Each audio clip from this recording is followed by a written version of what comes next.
boa tarde, meu querido irmão, boa noite. Eu não sei que momento do dia nós estamos conversando. Você é muito bem-vindo aqui no nosso canal ICE Maracanã. Seja muito bem-vindo. Se tiver uma dúvida, alguma sugestão, deixe aí na descrição do vídeo. Inscreva-se no canal. Deixe também o seu like, aí o gostei, para a gente saber a repercussão do nosso estudo. E você é muito bem-vindo aqui. Hoje eu converso com você em Lamentações, capítulo 4, o livro de Lamentações, capítulo 4. Como é um texto muito grande, de 22 versículos, mas são versículos maiores, eu vou ler com você apenas os versículos especiais, aqueles com os quais nós vamos trabalhar, mas vale muito a pena fazer a leitura do livro todo. Eu reli o livro ao preparar esse estudo, e, de fato, é uma obra belíssima, é uma obra de arte extremamente bonita que nós temos diante dos nossos olhos. O título do nosso estudo é O que te faz chorar? Então, Lamentações, capítulo 4, O que te faz chorar? Essa é uma pergunta que nós podemos fazer no dia a dia para as pessoas. O que faz a gente chorar? Às vezes, coisas simples e bastante simples fazem as pessoas chorarem. Há um filme, uma série, recentemente, agora há alguns meses, o Paulo, meu filho, chegou na sala lá de casa e a minha esposa e a minha filha estavam assistindo a uma série e elas estavam assim chorando de soluçar, parece que tinha morrido um personagem da série e ele era o namorado ou o noivo ou o esposo de uma menina da série e elas estavam assim desidratadas de tanto chorar por causa da série. Eu me lembro de uma amiga de alguns anos que chorava muito quando o Chaves passava fome lá na Vila do Chaves, então ela chorava por causa do Chaves e assistia ao vídeo e a série, chorava muito. Um amigo antigo também, que eu tenho muita saudade, há muito tempo que não o vejo, ele não chorava com o Titanic, ele chorava com o clipe, com My Heart Will Go On, da Celine Dion. Então ele chorava ali com aquela música. Pessoas choram pelos mais diversos motivos. Álvares de Azevedo, um dos maiores poetas da história da língua portuguesa, um poeta ultrarromântico, ele diz o seguinte: quando junto de ti eu sinto, às vezes em doce enleio, desvairar-me o siso nos meus olhos incertos, sinto lágrimas. Então ele vai chorar. Mas da lágrima em troco eu temo um riso. Ele vai trocar de alguma forma a lágrima pelo riso. E aí na sua poesia ele diz o seguinte: eu não peço teu amor, eu quero apenas a flor que beijas para ter no seio, e teus cabelos respirar medroso, e a teus joelhos suspirar de enleio. Perceba que o poeta ultra-romântico Álvares de Azevedo está chorando e chorando muito. E ele está tão apaixonado aqui por essa mulher, por essa pessoa, que ele diz que ele não quer nem o amor dessa mulher. Até porque aqui é um período ultra-romântico e, de fato, o poeta, ele olhava a mulher num olhar muito distante. Ele dizendo: eu não quero seu amor, eu quero apenas a flor que você beija. Eu quero apenas respirar ou sentir o cheiro do teu cabelo, do seu cabelo. E aí ele dizia que ele chorava, e os poetas ultra-românticos verdadeiramente choravam muito mesmo por causa das suas amadas. Estamos diante de um livro que se chama Lamentações. É um livro muito fiel, de fato, àquilo que o livro representa. Você sabe que existem alguns títulos que não dizem, de fato, aquilo que está dentro da obra. Meus alunos me perguntam às vezes: professor, eu preciso colocar título na redação? Depende.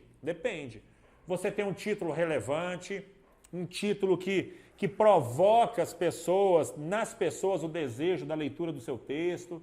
Você verdadeiramente, o seu título, ele expressa as palavras do seu texto? Se sim, vale a pena. Se não, você vai perder ponto com esse título famoso Nada a Ver. Aqui você tem um título, Lamentações, que é um título muito fiel ao que de fato está acontecendo aqui na vida de Jeremias, né? Daqui a pouquinho eu vou falar um pouquinho mais sobre a autoria do livro. Mas chorar, ele está chorando. De fato, aqui é uma lamentação. No capítulo 1, versículo 16, Jeremias diz assim: é por isso que eu choro, as lágrimas inundam os meus olhos, ninguém está por perto para consolar-me. mas não há ninguém que restaure o meu espírito. Meus filhos estão desamparados, porque o inimigo prevaleceu. Meus olhos inundam de lágrimas e ninguém está por perto. Em Jeremias, no mesmo texto, né, que Lamentações, capítulo 1, versículo 22, que toda a maldade deles seja conhecida diante de ti. Faze com eles o que fizeste comigo, por causa de todos os meus pecados. Os meus gemidos são muitos e o meu coração desfalece. Capítulo 2, versículo 11, meus olhos estão cansados de chorar. Minha alma está atormentada, meu coração se derrama, porque o meu povo está destruído, porque as crianças e bebês desmaiam pelas ruas da cidade. Olha, eu estou cansado de tanto chorar. No capítulo 2, versículo 18, o coração do povo clama ao Senhor. Ó muro da cidade de Sião, corram como um rio, as suas lágrimas dia e noite. Olha, ele está dizendo que o muro vai correr como o muro vai correr como um rio de lágrimas. Olha a figura de linguagem utilizada aqui pelo autor aqui desse livro. Existem várias outras ocorrências na obra de tristeza profunda, de choro, de lágrimas, de gemido, coisas das mais profundas que podem existir. E você está diante aqui exatamente de um choro muito profundo, muito triste. Me lembro do meu pai fazendo algumas gincanas, né, aquelas gincanas de igreja, e ele perguntava, sempre tinha uma pergunta, quem é o profeta chorão? O profeta chorão é Jeremias. Jeremias é o profeta chorão, mas ele não é o profeta chorão como nós conhecemos os chorões de hoje em dia, que choram por coisas desnecessárias, com coisas muito pequenas, não, coisas enormes, um choro muito profundo, gemidos, um muro, a figura do muro se derretendo em lágrimas. Essa é a ideia. Agora, por que chorar?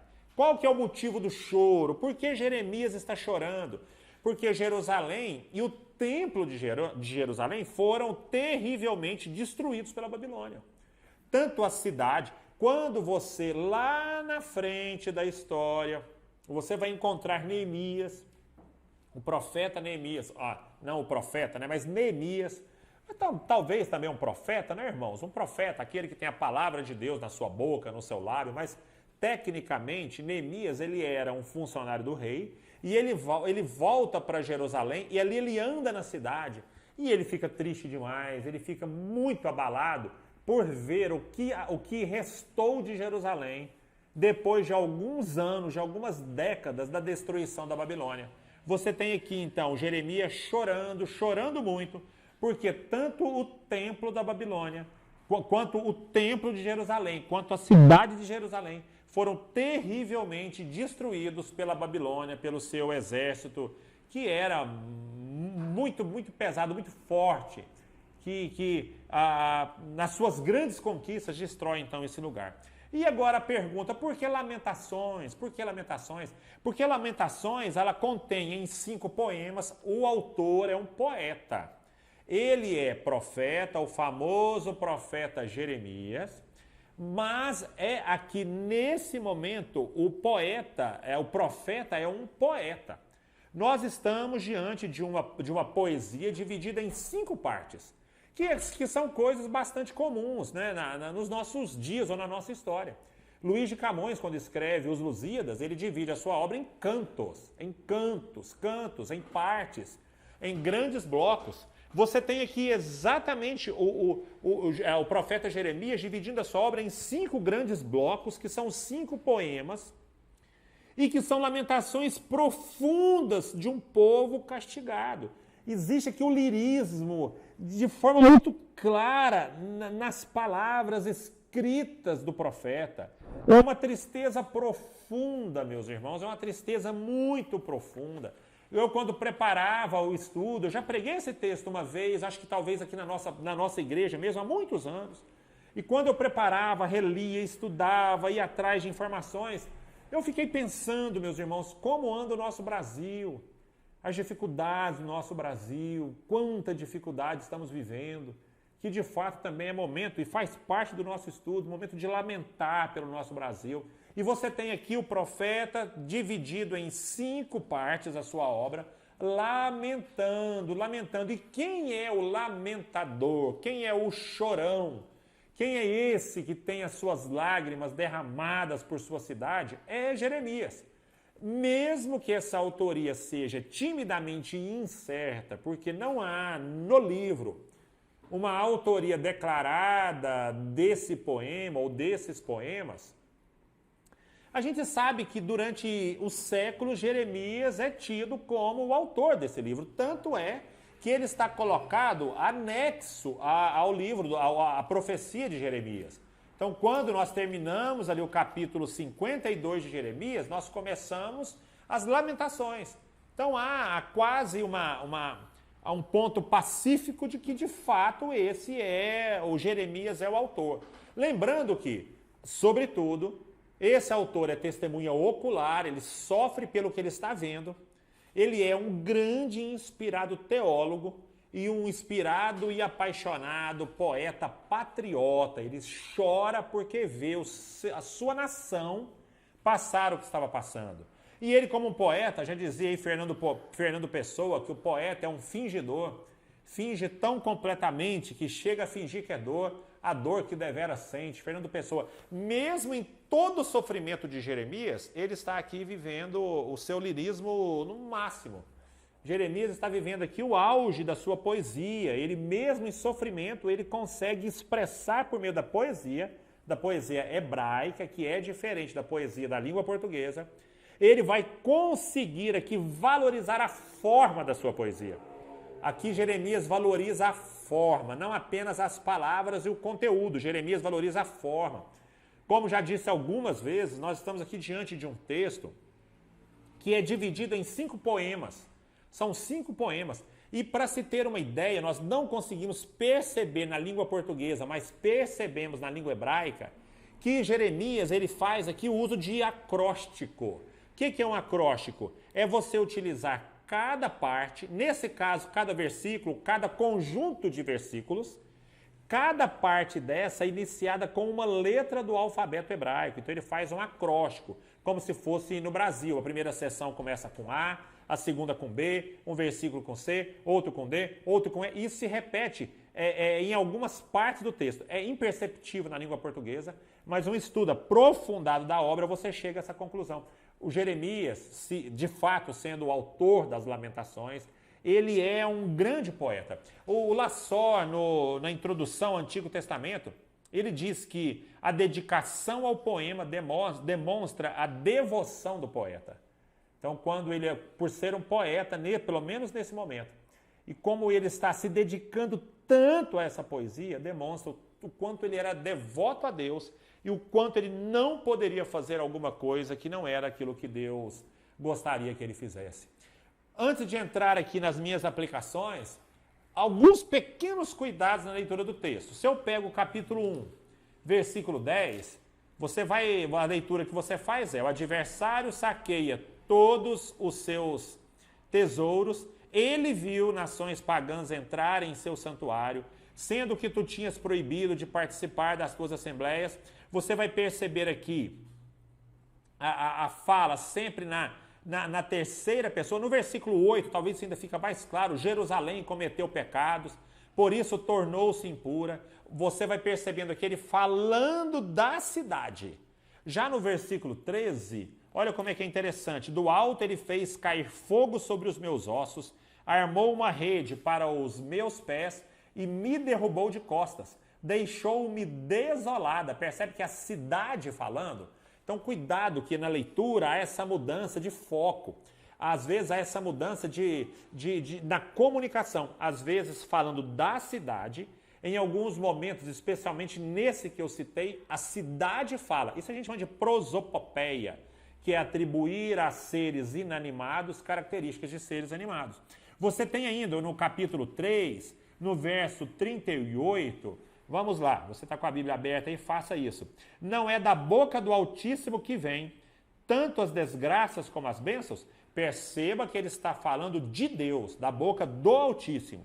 Já no versículo 42, ele diz o seguinte: pecamos e nos rebelamos, e tu não nos perdoaste. Ele não está falando mais de Deus, ele está falando com Deus. Pastor, de onde a gente tira isso? No versículo 42, ele utiliza o pronome pessoal tu. O pronome pessoal tu é característica da pessoa com quem eu estou falando. Então você vai percebendo que há essas mudanças nesses focos. Às vezes há alguma mudança na pessoa do discurso. Às vezes ele fala da cidade, às vezes é a cidade em primeira pessoa, ela falando. Há momentos que ele está falando de Deus, há momentos que ele está falando com Deus, e isso interfere drasticamente na interpretação e na compreensão do texto. Irmãos, conhecendo Lamentações, conhecemos profundamente Lamentações, quero conversar com vocês um pouquinho. Quero conversar com vocês um pouquinho sobre esse lamento, especialmente aqui no capítulo 4, que é o capítulo que me chama mais atenção. Você tem aqui exatamente o Jeremias, né? A gente entende como sendo realmente o Jeremias, no momento de grande lamento, de grande choro, de grande tristeza. Eu fico comparando com os nossos dias, meus irmãos, como temos vivido, como temos passado, as angústias dos nossos dias, as lutas, vidas perdidas, emprego, dificuldade econômica, quanta dificuldade tremenda política, o Brasil dividido, parece que as pessoas estão com muito pouco interesse de se unirem para um bem comum, e você tem dias tão difíceis do Brasil. E eu quero conversar com vocês, olhando aqui para Lamentações, olhando aqui para Jeremias, trabalhando aqui com ele, como é que Jeremias, acho que falei Neemias, né? Jeremias, ele aponta para nós alguns motivos pelos quais vale a pena chorar. Será que vale a pena chorar por alguma coisa? Creio que Neemias me ensina que vale a pena chorar, lamentar por algumas coisas. Você vai perceber aqui no meu texto que eu vou tirar o CH e vou colocá-lo entre parênteses. Porque para nós cristãos, para nós crentes, nós choramos, nós lamentamos, mas nós não apenas choramos, nós oramos. Então, choramos é sinal de que nós temos que investir tempo em oração. E é sobre esses motivos que eu quero conversar com você aqui nesse momento, a partir de agora. O primeiro motivo que Jeremias me ensina a lamentar e a chorar e a orar, como eu disse, eu coloquei o chorar aí entre parênteses. A gente usa isso na língua portuguesa muitas vezes para dizer, olha, são duas palavrinhas diferentes que nós podemos incluí-las com sentidos diferentes, mas que fazem parte aqui da mesma estrutura. Então, chorar, que é orar pelos necessitados do povo, irmãos. Queridos, meus queridos irmãos, há milhões de pessoas necessitadas no Brasil, e eu não digo apenas, porque quando eu digo necessitado, muitas vezes o que vem à nossa mente é necessitado de dinheiro, e tem tantos milhões, nós sabemos. Nós sabemos que o impacto de uma pandemia dessa, o impacto de empresas fechadas, o impacto, ele é enorme na economia, isso não é inegável. Alguém que vive do comércio, do dia a dia, eu fico pensando como pensava esses dias, no vendedor de amendoim lá do estádio que nós costumávamos frequentar, 1 ano e meio que ele não está vendendo o amendoim dele ali, o churrasquinho, o guardador de carro. Então, meus queridos irmãos, nós temos com certeza a necessidade do Brasil, a necessidade do brasileiro de comida, daquilo que é básico, do pão, do arroz, do feijão. Nós estamos falando de carnes, de coisas mais caras, nós estamos falando do dia a dia, das coisas ali do dia a dia. E a gente precisa chorar por essas pessoas, a gente precisa ter empatia por essas pessoas. Eu fico impressionado, assim, positivamente, quando escuto algumas coisas que tenho ouvido dos irmãos da nossa igreja.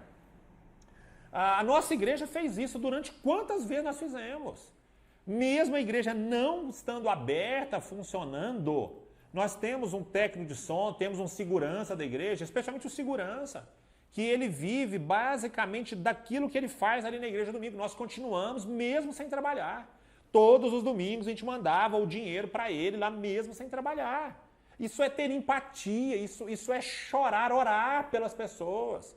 Eu esses dias vinha vendo, talvez até a pessoa vai estar me ouvindo aqui, ouvirá, né, assistirá esse sermão, e ela dizendo que no auge da pandemia, quando tudo estava fechado, ela mandava o dinheiro da manicure toda semana ou todo mês, se não estou enganado, na frequência que ela fazia, quando a manicure podia trabalhar, Mesmo a manicure não indo trabalhar, e como ela tinha o recurso, ela mandava normalmente o dinheiro para a manicure, mesmo sem trabalhar. Sabe, irmãos, essas são as empatias, são as coisas. E eu tenho, assim, melhorado substancialmente as minhas gorjetas quando posso fazer. Coisa simples, além daquilo, obviamente, irmão. Você pode dizer, mas pastor, isso não resolve a vida de uma pessoa. Irmãos, não resolve, mas ajuda. Ajuda, sem contar tudo que a igreja tem feito, tudo que nossa família, as famílias têm feito, todas as doações, tudo que nós temos feito. Mas o dia a dia, coisas práticas ali, entendeu? Um guardador de carro que está ali no sol, termina de guardar meu carro, eu tenho um pouquinho mais, eu passo um pouco mais para ele. São coisas que me ajudam, essas coisas me ajudam a olhar para o necessitado com empatia, chorar e orar por ele. No verso 3, eu disse para os irmãos que eu não leria o texto todo, que nós iríamos apenas fazer a leitura aqui de alguns textos importantes. Olha o versículo 3, até os chacais, Lamentações 4, versículo 3. Até os chacais oferecem o peito para amamentar os seus filhotes, mas o meu povo não tem mais coração, é como as avestruzes do deserto. Queridos irmãos, em Jó, capítulo 39, ele vai falar, o livro de Jó, ele vai falar para a gente sobre Deixa eu abrir aqui, nós vamos fazer a leitura. Jó 39, 13 a 17. Ele diz assim, a avestruz bate as asas alegremente. Quem se dirá então das asas e da plumagem de cegonha? A cegonha abandona os ovos no chão e deixa que a areia o aqueça. Esquecida de quem um pé poderá esmagá-lo, que algum animal selvagem poderá pisoteá-lo. Aí depois, lá no verso 17, isso porque Deus não lhe deu sabedoria, nem parcela alguma de bom senso. Olha só, quem deixa às vezes, porque via de regra, os animais têm uma conduta ética. Sim, claro, isso não é ética, isso é instinto, né? Instinto, tá? Instintivamente, boa parte dos animais, eles se protegem, eles se cuidam, eles fazem apenas aquilo que é para a sua sobrevivência, é um ciclo. Em via de regra, tá? Via de regra. Você vai dizer, pastor, mas tem um animal tal que faz isso. Tá bom, ok. O que é que Jó está dizendo? Olha, por que algum animal deixa os seus ovos serem pisoteados por alguém? Porque Deus não deu a eles sabedoria. Aqui nós estamos falando de gente, de seres humanos. E nós percebemos nesses dias, irmãos, quantas violências com crianças nós ouvimos no Brasil nessas últimas semanas. Quantas aberrações, quantas coisas tristes nós vimos com crianças. Crianças sendo agredidas até a morte, filhos, afilhados, enteados, sobrinhos, pessoas assim, meninos indefesos. Olha aqui, meus irmãos, como é que está a vida. Por isso que eu choro, eu tenho que chorar pelas pessoas, meus irmãos. A gente tem que chorar, tem que orar por essas pessoas. E não apenas as pessoas que têm problemas financeiros, mas também os problemas financeiros. Quando você pega o versículo 5, diz assim, aqueles que costumavam comer comidas finas, uma boa carne, uma boa picanha, uma carne diferente, agora eles passam necessidades pelas ruas.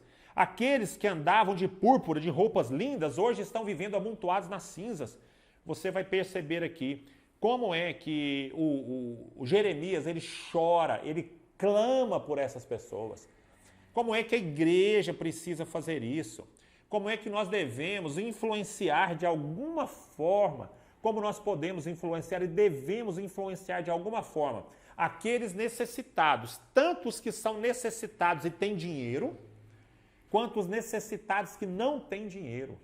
É um papel da nossa comunidade, é um papel da igreja, é um papel saber como é que eu posso contribuir, ajudar alguém nas suas necessidades, chorar pelos necessitados, chorar quando eu escuto uma história triste dessa, de perda de uma vida inocente, chorar quando eu percebo e sei que tem alguém passando necessidade perto de você, chorar, orar pelas pessoas, empatia é a primeira, talvez aí o primeiro, talvez não, esse é o primeiro motivo que nós temos do choro e do lamento de Jeremias. Segundo, é chorar pelos pecados dos profetas, como nós estamos hoje, como é que nós estamos vivendo esses nossos dias. Os profetas, muitos dos profetas vivendo a vida como se o céu não existisse, como se Deus não existisse, como se aquilo que ele faz nessa terra não pudesse ser visto e julgado por Deus. a gente percebe que grandes vozes da profecia no Brasil, grandes pastores, grandes líderes, grandes pessoas, ou pelo menos com grandes ministérios, pessoas influentes, sejam em comunidades menores ou em comunidades maiores, como essas pessoas têm vivido uma vida sem se preocupar de fato com o pecado, com alianças políticas extremamente perigosas. Tenho uma dificuldade enorme quando eu vejo pastores abraçados com ideologias políticas e isso cega muitas vezes as pessoas ficam cegas diante daquilo. Nós, igreja, nós temos que ser uma voz de denúncia. Então, poucas vezes no mundo, uma igreja unida demais com o Estado, ela cumpriu o seu papel na vida das pessoas. Poucas vezes isso aconteceu. Os relatos que nós temos é de quando nós tínhamos uma igreja, líderes, pastores, muito envolvidos com uma política ideológica, partidária, com nome, geralmente isso fez um grande mal para a igreja, para o evangelho, para o testemunho do evangelho. Aqui, Jeremias, ele diz aqui no versículo 16, olha como é sério, irmãos, olha a seriedade das coisas que acontecem. Versículo 13 primeiro, dentro da cidade de Jerusalém, foi derramado o sangue dos justos por causa do pecado dos seus profetas. Está vendo? E das maldades dos seus sacerdotes. Sabe por que Deus derramou o sangue de inocentes, ou que necessariamente não Deus fez isso, mas por que isso aconteceu? Porque o texto não está dizendo que Deus fez, mas é óbvio que isso aqui é a permissão de Deus em todas as coisas. Que isso aconteceu por causa do pecado dos profetas. Aconteceu ali por causa da maldade dos sacerdotes. Eles são diretamente ligados pelo que estava acontecendo no país deles. Profetas e sacerdotes extremamente ligados a alianças, inclusive a alianças políticas erradas e tortas. Esse é um dos grandes motivos que fez com que Judá, nesse caso, especialmente Jerusalém, caísse. Igreja misturada com nome político, com ideologia política, com partido político. A igreja ela perde a partir disso. Isso independente do lado que você quiser, meu irmão. Tá? E todas as vezes que isso aconteceu, nós tivemos sérios problemas. E a gente tem exemplo maior disso. Isso aqui é o maior problema com a união da igreja cristã com Constantino.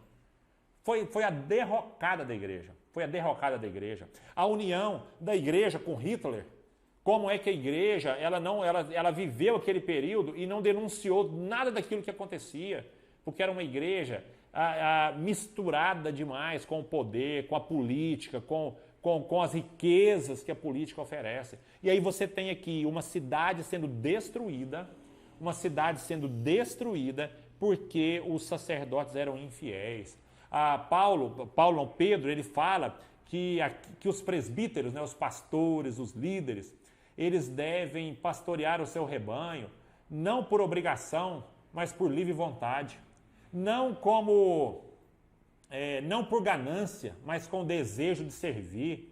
Não como mau exemplo, mas aquele que manifesta em si o supremo pastor. A carta de Paulo ao Timóteo, ele é muito duro. Quando você lê a carta de Paulo a Timóteo, você até tem medo de ser presbítero, medo de ser pastor, por causa do rigor para a vida desses líderes, para a vida dessa liderança. Então, olha aqui, pensa na minha vida, pensa na vida do seu pastor, pensa nesses líderes que vão na televisão, que fazem grandes discursos. Pensa, vamos lá, irrepreensível, marido de uma só mulher, moderado, hospitaleiro, não dado ao vinho, pacificador, não apegado a dinheiro, que tem uma boa família e de boa reputação. Pronto. Filtre você, meu irmão. Faça você o filtro.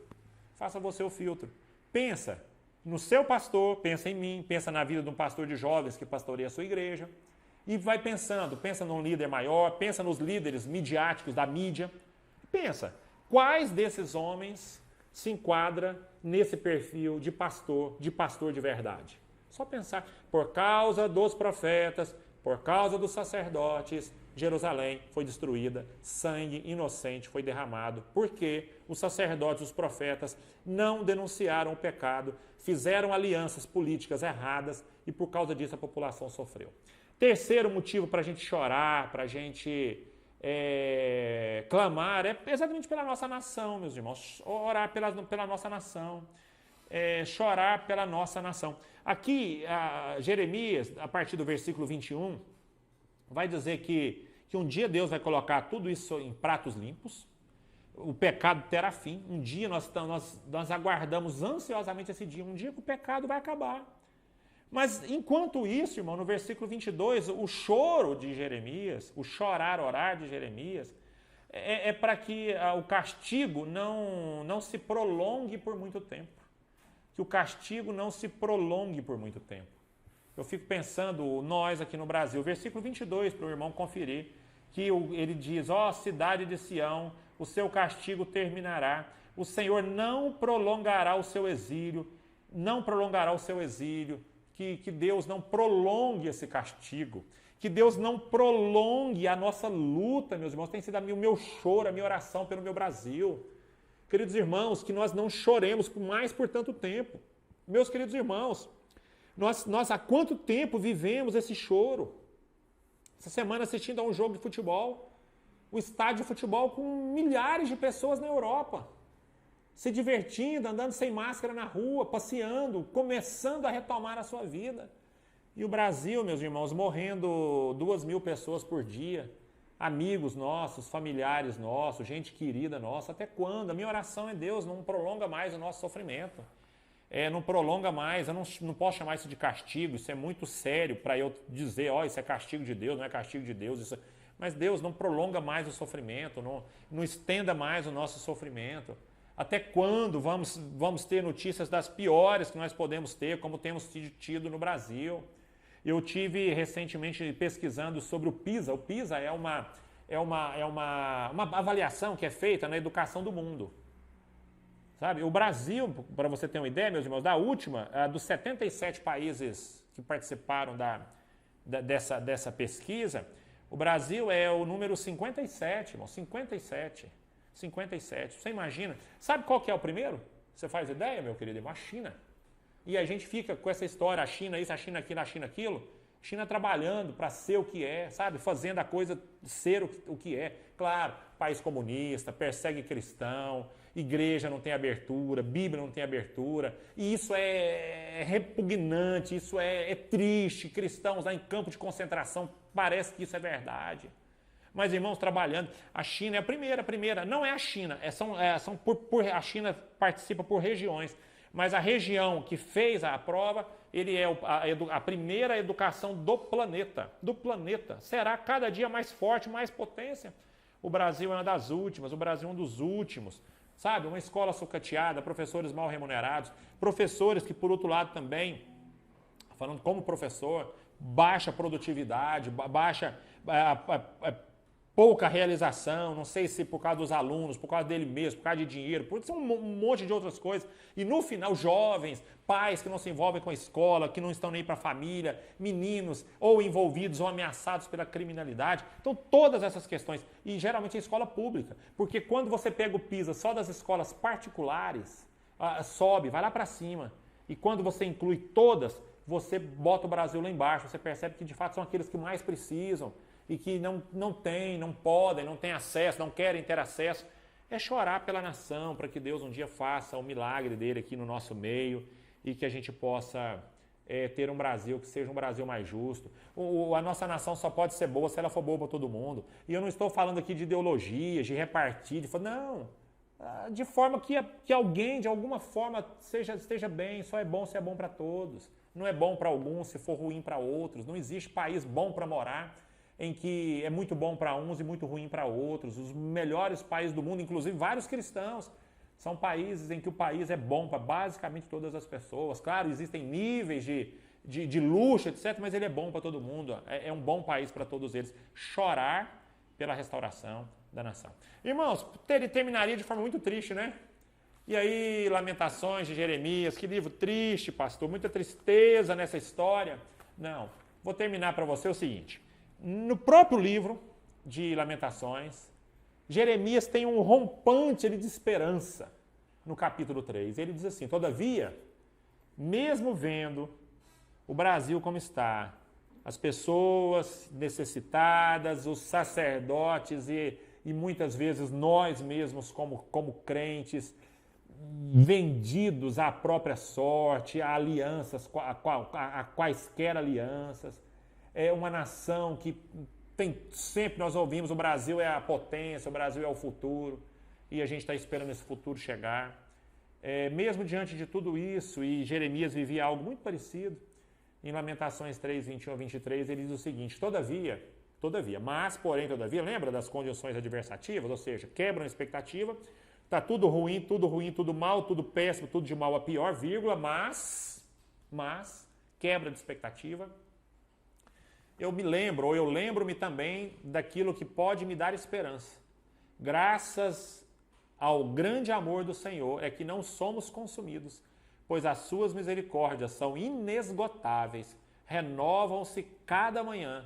Grande é a tua fidelidade. Olha que maravilha, meu irmão, grande é a fidelidade.